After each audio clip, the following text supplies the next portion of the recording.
Hello and welcome to a new episode of Africa Today.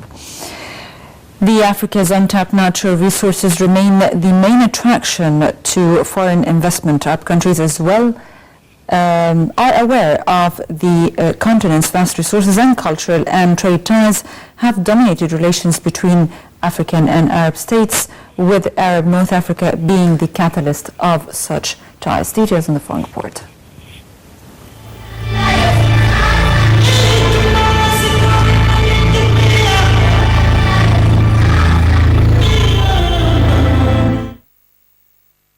South African opposition lawmakers said that they voted to remove President Jacob Zuma in a parliamentary motion on Tuesday, but their efforts fell short, with 233 sitting members in the lower house voting against and 143 voting in favor. None of the members present abstained from voting.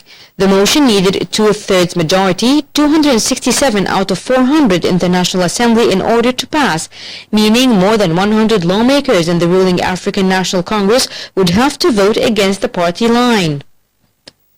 The vote comes just days after South Africa's highest court ruled Zuma violated the constitution when he failed to repay millions of dollars in state funds that were spent on his private home near the town of Nkandla.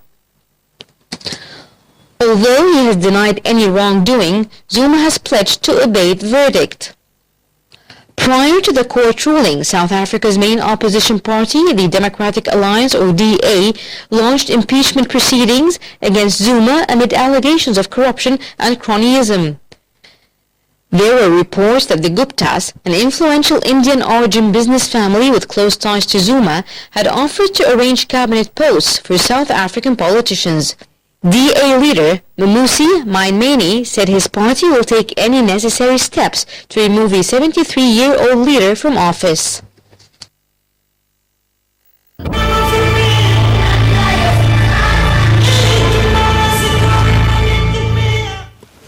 I'm moving to South Africa, where President Jacob Zuma has survived an opposition-sponsored motion to impeach him. The National Assembly, where Zuma's ruling party has a comfortable majority, voted against removing the embattled leader from office on Tuesday. Details on the phone.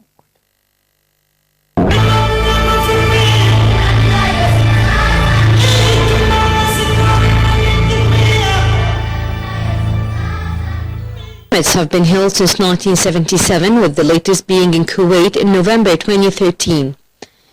Developed nations tend to deal with Africa as a single entity.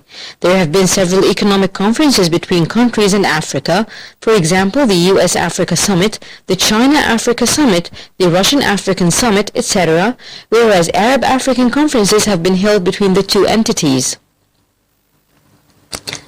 A continent consisting of 54 independent states with different economies, cultures, and political systems, Africa and the Arab world have many things to exchange. Many African countries apart from the North are too poor and weak to maintain standalone economic and political policies. South Africa, regarded one of Africa's powerhouses, has been showing keenness on strong ties with the Arab world. Last month, President Jacob Zuma of the Republic of South Africa embarked on a visit to Saudi Arabia and the United Arab Emirates. Several trade and investment agreements were signed during Zuma's Arab trip. During the visit, Zuma called for greater and expanded economic cooperation between South Africa and Saudi Arabia, saying that South Africa has a substantive competitive advantage on offer as a strategic point of entry to the Southern African region and the African continent. He told a South Africa-Saudi Arabia business seminar that while political relations between the two countries were strong, economic and trade ties should be reviewed and revitalized. Among sectors targeted for high potential to expand trade, economic and investment relations between the two countries, Zuma said, were petrochemical gas exploration and alternative energy sectors, including investment in South Africa's refining capacity.